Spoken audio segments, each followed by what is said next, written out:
100% of Gen Zs reported in a recent survey that they would like to live in an all-electric home. 100%. This never happens in surveys, right? This is the one and only, the original podcast where you can find yours and your business's true value. You're listening to Our Value. Brought to you by America's insulation source, IDI Distributors. You want to hear from the best contractors, suppliers, and consultants that dedicate themselves to more than just survival in the business world? Industry professionals that are dedicated to excellence in every aspect of their business. Our Value has them all here to share that same motivation and knowledge with you. Tune in and grow a more successful, profitable, educated, and recognized business. Listen to the Our Value podcast to become the industry leader in your market. Find your value with Our Value.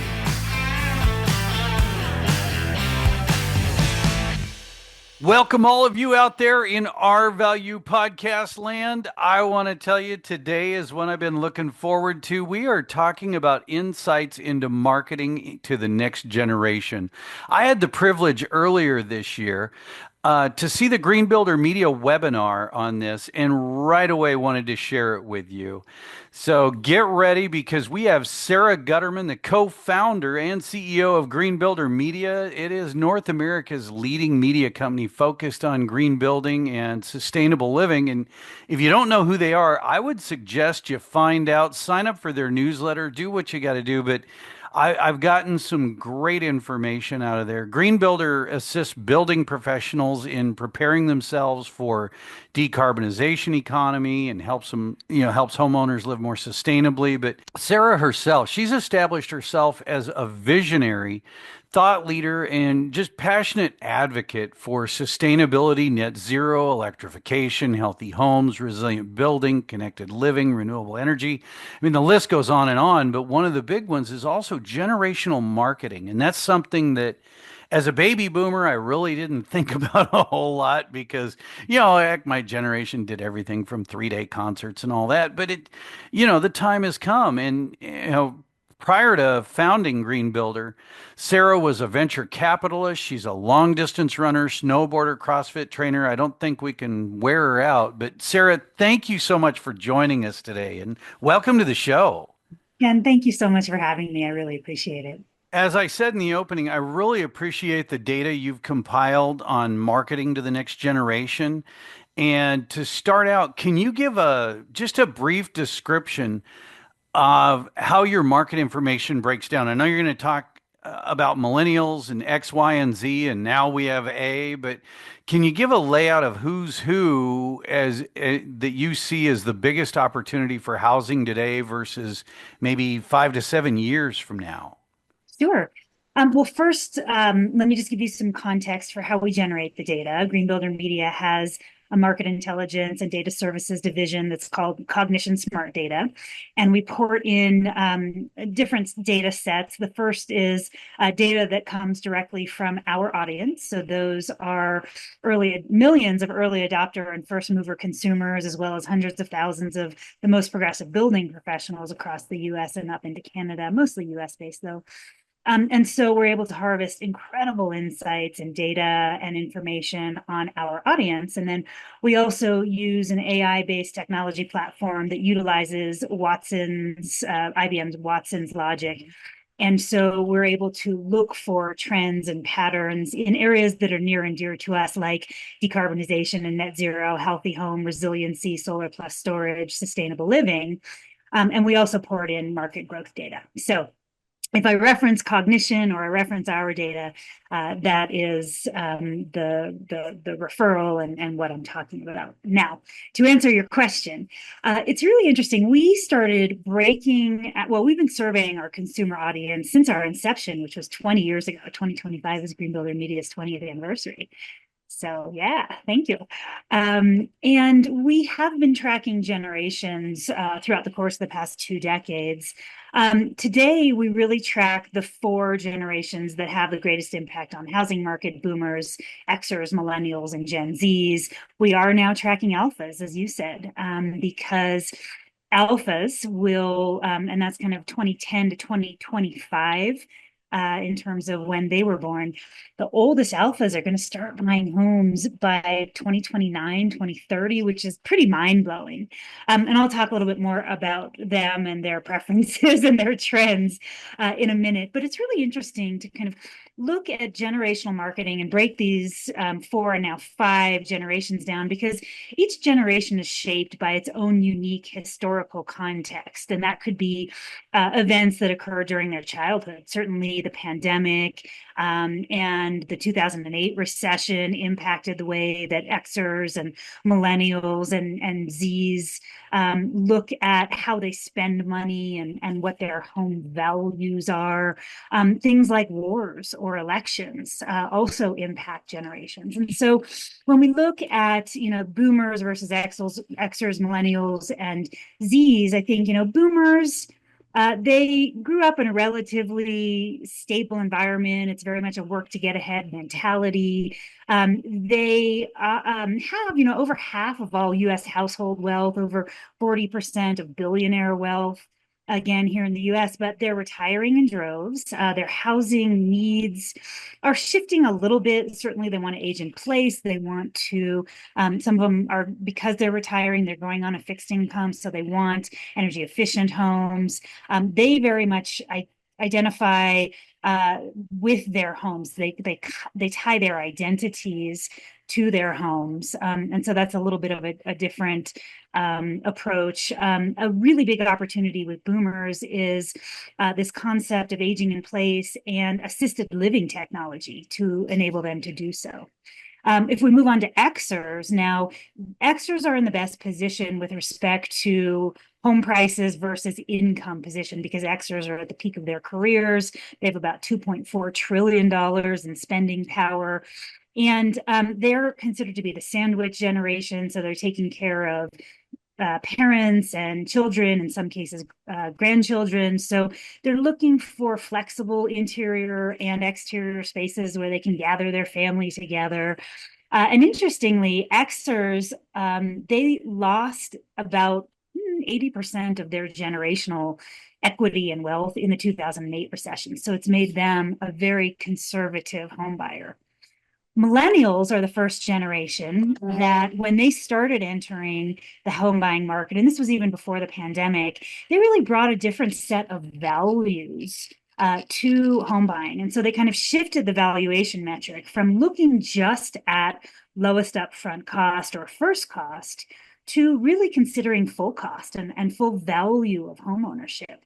And that partly was because they did sit on the sidelines for longer. They waited longer to buy homes, partly because of affordability issues and student loans and credit card debt, but also because they were trying to translate their personal values into their decision-making and their decision-making process and their spending power. Now, Gen Zs are just, they're kind of ramping up onto the housing scene, the home buying scene. They only have about $360 billion in spending power right now, compared to the $2.4 trillion of Xers, and actually about $2.5 trillion that millennials currently have in spending power, because it's a larger generation than Xers, even though it's less per capita. But Zs are now also bringing in, a very different ethic into the home buying market with respect to understanding that climate events impact the value of home. Climate events impact the ability to get insurance.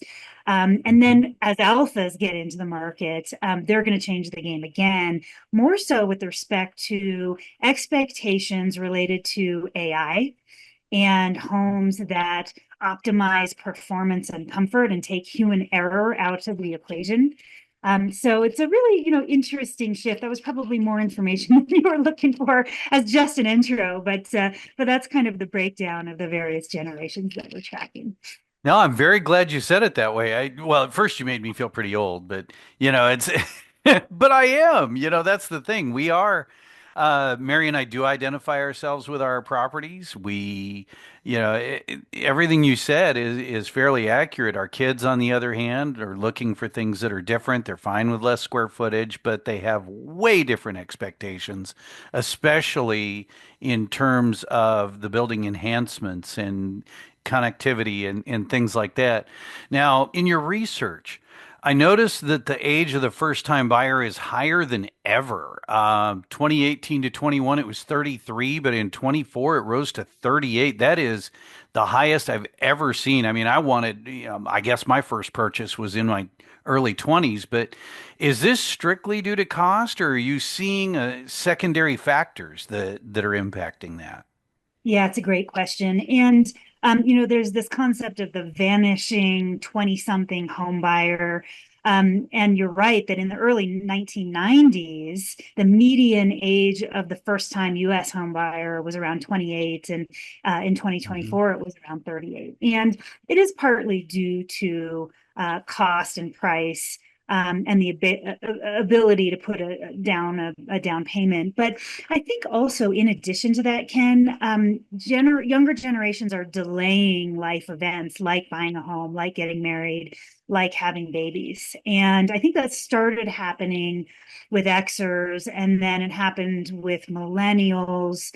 And again, economics are certainly a part of that, in terms of, as I mentioned earlier, millennials came out of college with a lot of that student debt and credit card debt. And so it prevented them from getting into the home buying market. Now, the chasm between the kind of percentages of home equity for millennials versus older generations has closed dramatically as millennials have evolved in their careers and have been able to buy homes. I think the difference is that a lot of millennials and now Gen Zs are buying in secondary and tertiary markets, where they can afford homes and they can get a little bit more bang for their buck. But also, those secondary and tertiary markets may offer amenities that they want, like walking trails and access to nature and community gardens. And I think it's all also driven because of the rise in remote work, where people can live where they want to live as opposed to where they have to work. I know I didn't see the numbers for it, but when you talk about them moving out to, out of dense markets and into these secondary markets, um, I believe this tied to your pointing out that they're spending also more on remodeling. Are they wanting single family, or do you see them remodeling townhomes or maybe doing duplexes, or what are you seeing out of them? Sure. So we have absolutely seen a rise in interest in multifamily units as well. And that's on the buyer side, so driving demand. And correspondingly, we're seeing that our builder friends and colleagues and audience are increasing the number of multifamily starts in their communities. And so they're trying to offer a diverse selection of housing units, partly to accommodate those attainability. I'm not going to use affordability, just because, as we know, affordable housing is a very distinct definition by HUD. So I want to use the word attainable or workforce housing. But whether it's first time or even move up buyers, or that level of workforce housing, teachers, nurses, firefighters, et cetera, that need a certain level of home pricing, we're definitely seeing greater demand for that. And interestingly, we're about 1.2 million units short in that kind of missing middle segment. So whether it's single family or multifamily, we're definitely seeing more builders accommodating that demand. But again, back to your question, we are seeing the younger generations are open to multifamily, and not so much the high-rise multifamily. We're actually seeing more of an interest in the garden style multifamily, so maybe up to four Okay. stories, where that is absolutely an acceptable form of housing and home ownership, if it's going to get these younger generations into their own home. Yeah, I remember late 70s, early 80s, when I was coming out of high school, it was very acceptable. In fact, almost enviable. of Mm. someone that would get a duplex because you figured, oh, they're going to get ahead. They're going to own this side, rent that side, and they'll be ahead of me, 10 years down the road or what have you. But now you talked about a new zeitgeist and the change from big square footage and granite to intimate spaces, efficient floor plans. Do you think they're just doing more with less because of the cost, or are you seeing a genuine desire for better use of space and function? So I really think it's a blend. Absolutely, it's driven by cost. Let's be realistic about that. But I do also think that it's a set of blended values. And I think that, again, the younger generations, millennials and Gen Zs and soon alphas, are bringing those values into their buying choices. And we're seeing that in a number of ways. And let me give you a couple of data points that you probably heard in the generational marketing webinar. The first one is when we survey our consumer audience and we break it into boomers and Xers versus millennials and Gen Zs. Across the board, millennials and Gen Zs tell us that they are willing to pay more for sustainability upgrades if those upgrades will lower their ongoing cost of homeownership over time. And that's, 20, 30% higher than boomers and Gen Xers in areas like energy efficiency, electrification, healthy home, water conservation, solar plus storage, smart home, and resiliency. Another data point that I find fascinating is while the desire to own a home is about the same across all four generations at about 80%, the younger the generation, the more they have considered moving due to climate change, the more they're concerned about climate change and climate events impacting the value of their homes. And the more they report that they're having a problem getting insurance for their homes. And these are major dramatic differences in responses. So, for example, 34% of boomers have considered moving due to climate change, whereas that goes up to 61% for Gen Zs. But here's really the mind-blowing one. In terms of the insurance and the ability to get insurance for their homes, 16% of boomers say that they've had problems because of climate events, whereas 77% of Gen Zs tell us that they're having problems getting insurance because of climate events. Again, that's partly because of cost, but it's also because of availability. And if you think about the fact that they are moving to these secondary and tertiary markets, so maybe it's areas in the Mountain West like Boise that are in the WUI, right? The wilderness urban interface. That's a hard place to get insurance because those insurance companies are like, wow, wildfire, big risk. We get that, and so there's really a decisive and discernible difference between the generations, the way that they're looking at their homes and they're valuing their homes. It's not just financially driven.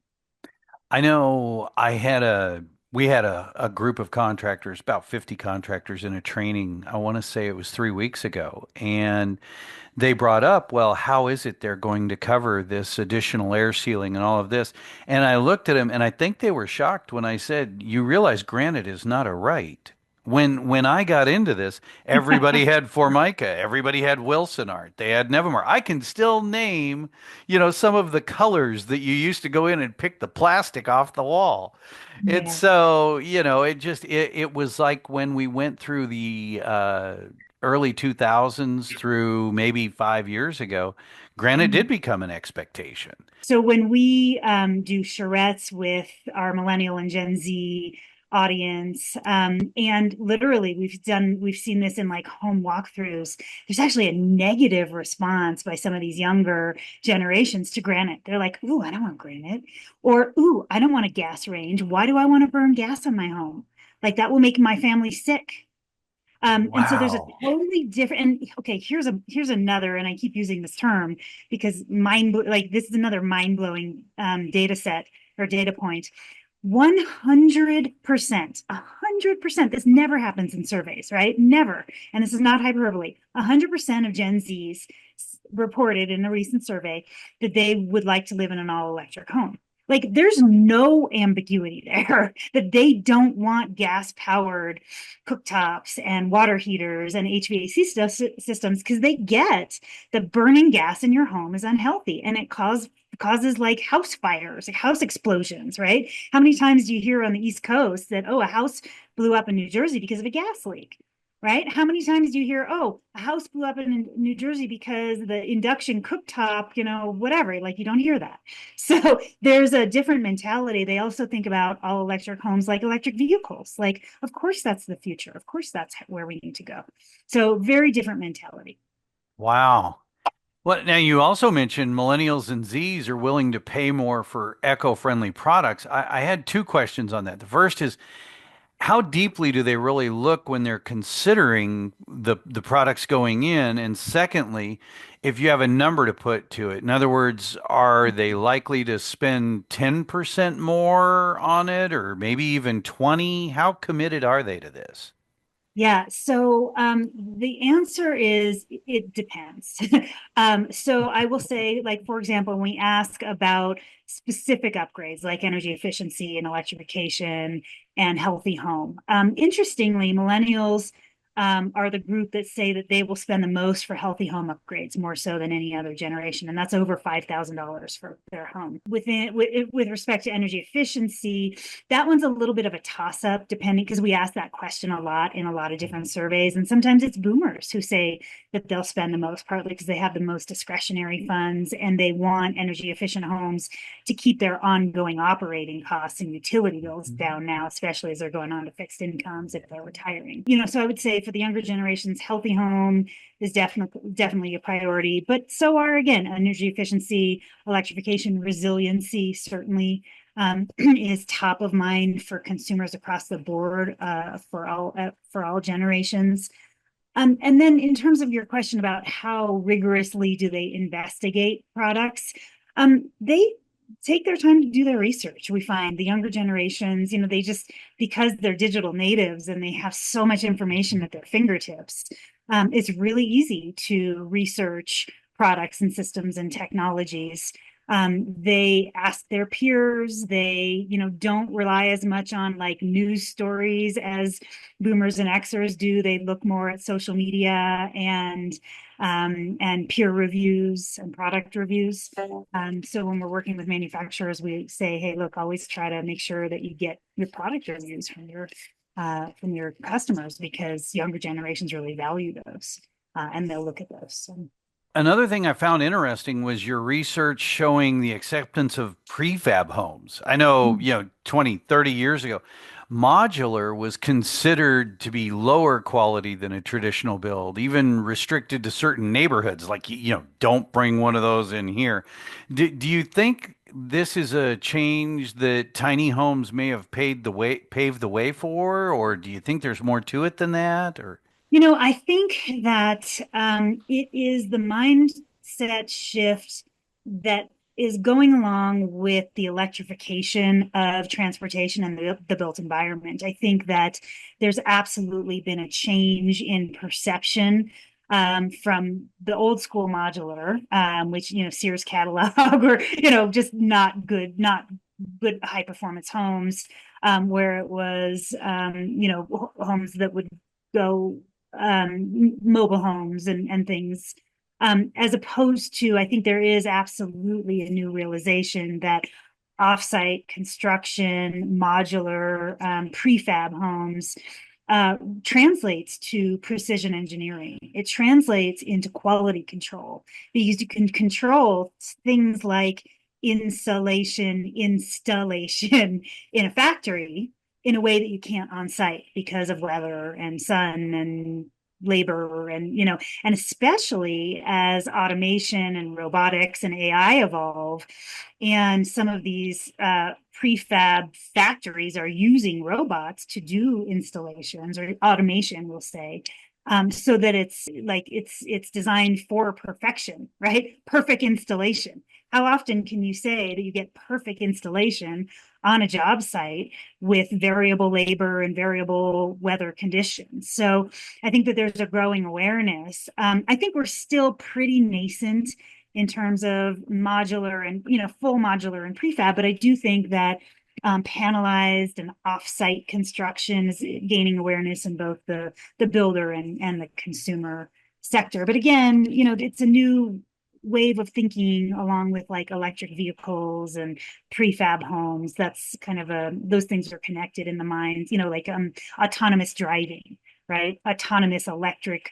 transportation pods, right? That's what Gen Zs and Alphas are thinking about, even more so than like electric vehicles, right? So it's just this evolution of technology, of development, of progress, and of the human psyche. Yeah, and I did notice that, DR, Meritage, they're all dipping their foot into the water. So, another cool fact was seeing that 80 to 85% of X, Y, and Z would still prefer to own versus renting. Yeah, do you think that number's higher than in the past? I don't know what the number used to be, but I obviously started renting, but these guys all seem to want to own. I think the desire to own a home is what, that's the number that you're talking about. That's been pretty consistent for a while, right around that 80% mark. So I'm not that number doesn't surprise me. It's not really an outlier. That's fairly consistent generationally and has been over time.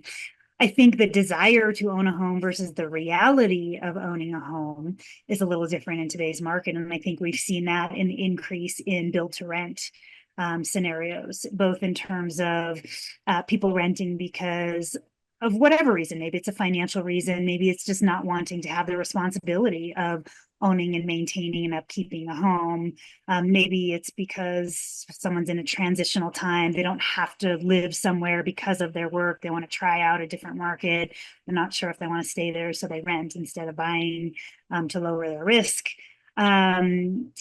So, I think that the reality is that we have seen huge increases in that build to rent market over the last 5 to 8 years. And I think we'll continue to see growth in the build to rent market. But I do think that the desire, the desire to own a home will maintain and stay pretty steady. I also saw that you show that modern buyers want to be grid independent. Do you think they're gaining a better understanding of the envelope and the impact that makes to the amount of power required to operate a home off grid? Let me clarify, because I think I remember the stat that you're talking about. It's not so much that they want to live off grid. It's that they want to be able to function if the grid goes down, right? So there's a little bit of a difference. They want to have energy independence. So basically solar plus storage. We've seen a huge surge in interest in solar plus storage. And it's not just the PDs, but it's the battery storage piece too. It's also the interconnectivity with the grid, demand side energy management systems and services so that they have that full independence, which means that if the grid goes down, they can still power their home and live their lives.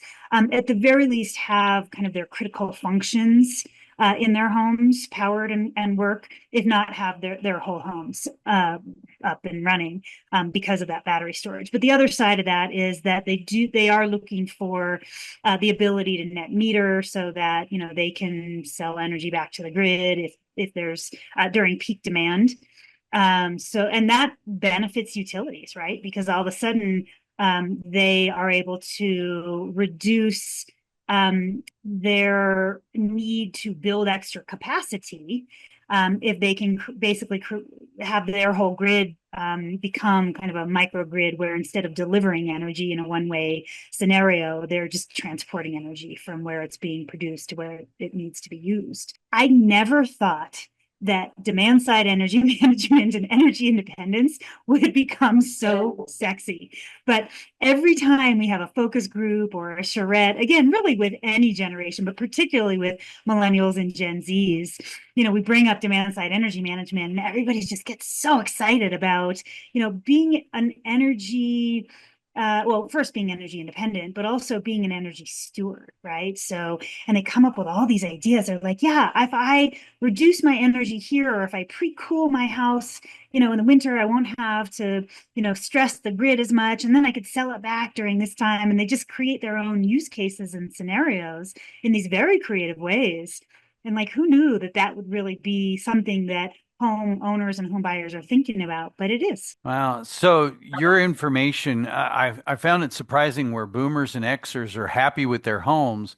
It wasn't until Y and Z where, they said they'd buy today if they could afford it. Mhm. But yet the others were like, no, I'm great where I'm at. I found that. So do you think the days of upgrading every few years are kind of a thing of the past?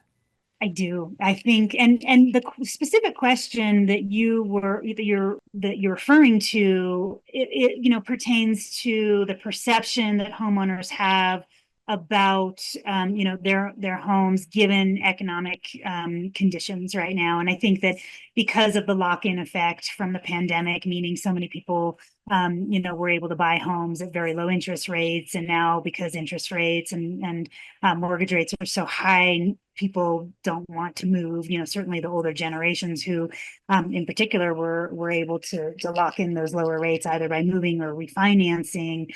The younger generations, they're still forming households, right? They're still getting married, they're still having babies, they're still growing their families, and so they're they're moving more often, right? Whether they're buying their first homes or they're moving into different homes. And we know that because millennials for the past several years have comprised mid to low 50% ish of all home purchase applications. Gen Zs are just starting to hit the housing scene, and are less than 10% of all home purchase applications, but that number is going to grow like a hockey stick, whereas boomers and Xers, their numbers are going down because those generations are largely in their forever homes. And I think that that's part of the data point that you're referring to, is that a lot of those boomers and Xers are in their homes, they're pretty happy with them. Whereas again, younger generations, they are looking to change because of things that are happening in their lives, right? So their life events, or particularly in Gen Z's case, they haven't even purchased their first home. They're sitting on the sidelines like millennials did, because they can't, they're not at a place in their careers where they can put down a down payment, or they're getting very creative about pooling money with friends and family. Or in some cases, we're starting to see employers help subsidize down payments. Like I've seen some stories about school districts attracting teachers by saying, look, here's your salary. We can't do that much about that, unfortunately, which is terrible because teachers are way underpaid. But in addition to that, we're going to put X amount down towards a down payment for you to buy a house. And we're seeing that from other types of employers, hospitals and businesses. And I think that's a newer model that we're going to see more and more of. I like that. So before we go, I'd love for you to elaborate on your findings on home investments. I'm not sure what you asked, but I found it very positive that X, Y, and Z had making their homes more energy efficient as their top or number two category. Can you go further into that? Yes. So across the board, we're seeing that all generations see a direct ROI, return on investment, for energy efficiency upgrades. And that also translates into electrification and in some cases, healthy home upgrades, and also in some cases, resiliency upgrades, depending on where they live and how hard their communities get hit by superstorms and flooding or wildfires.